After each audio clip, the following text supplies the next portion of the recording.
Ouais, ça, complètement. Ça, alors là, là, je sais très bien ce que je fais. Bon, après, en littérature, la question se pose aussi. Hein. Il y a des gens qui continuent à penser que je fais entrer en littérature des choses qui ne devraient pas y être, comme si j'étais le premier, premièrement. Bon. Si seulement c'était vrai, j'étais celui qui a fait. Oh là là, c'est génial, c'est comme roue historique. Bon. Non, mais moi, c'est toujours pareil. C'est-à-dire que pour moi, il n'y a pas de demi-mesure. Voilà. Il n'y a pas de demi-mesure. Si, dans un 2 par exemple, l'autre pièce que j'ai pu écrire avec une amie, il arrive, bon, c'est assez oralisé aussi, mais il arrive vraiment qu'ils aient des raisonnements qui sont explicitement imagés comme jamais on en aurait dans la vraie vie. Ou alors, sauf en ayant du talent, un talent fou. Quoi. Ok, moi je suis pour ça. Quand on y va, clairement, je dis je vais produire du texte. Quoi. C'est ce que j'aime beaucoup chez Shakespeare, par exemple, où là, d'un seul coup, le mec se met à faire un poème. Quoi.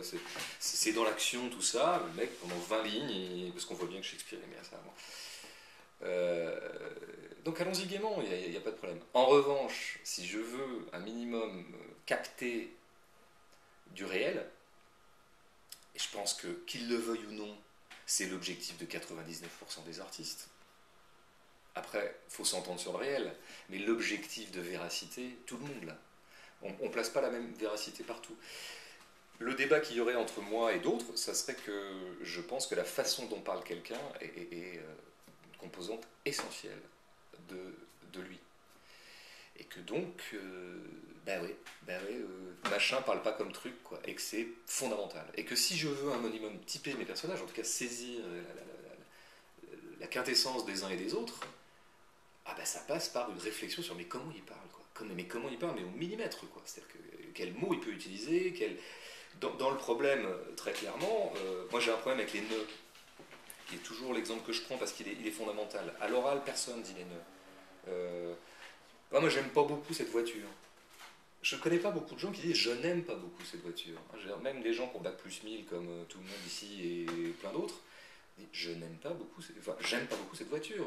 Voilà, on n'arrête pas de supprimer le nœud. Et c'est pas une question de jeune, ça me met hors de moi parce que c'est une question d'oralité qui est dominante. À part chez des gens assez désuets, en même temps assez estimables. Et que cette question d'oralité puisse avoir une pertinence sur un plateau de théâtre, ça fait partie, entre guillemets, du projet du problème.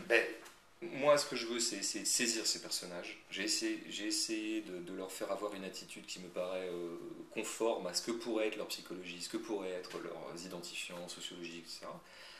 Il y a un moment, il faut que ça s'incarne dans leurs paroles, mais de façon la plus... Pas simplement dans ce qu'ils disent, mais dans la façon dont ils le disent. Donc par exemple, Alban, qui est un peu le lettré, l'homme un peu quinquagénaire, un peu précieux à ses heures, dont on peut sentir qu'il a une certaine idée quand même, une certaine haute idée de son esprit, écrivain donc, je pense que il affecte de mettre des nœuds.